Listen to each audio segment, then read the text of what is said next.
बिस्मिल्लाहिर्रहमानिर्रहीम।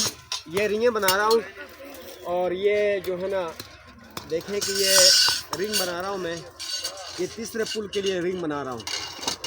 तो इंशाल्लाह अभी ये है कि ये तलहाट में तीसरा पुल बन रहा है और जल्दी ही जो है ना ये काम इंशाल्लाह कंप्लीट होगा। और तालिब इल्म जो है ना वो लगे हुए हैं माशाल्लाह, सारे अपने अपने काम में। मदरसे के तालिब इल्म सारे लगे हुए हैं।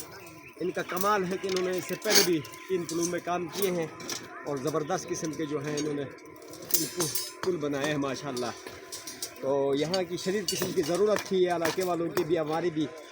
तो ये अभी ज़बरदस्त अभी काम हो रहा है।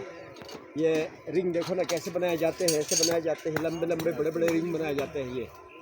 तो इस तरह ये बनाते हैं। देखें मैं अभी ये बना के आपको दिखाता हूँ। और ये पतो सर बाल, इसको देखो इस तरह बना, पतो सर इस तरह बनाते हैं इसको। देखो ये बन गया।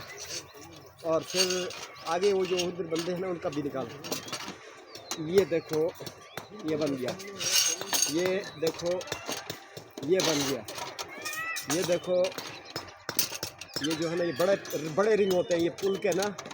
तो ये इस तरह ये देखो ये बन गया। ये अब रेडी तैयार, ठीक है ना जी। बस बंद करते।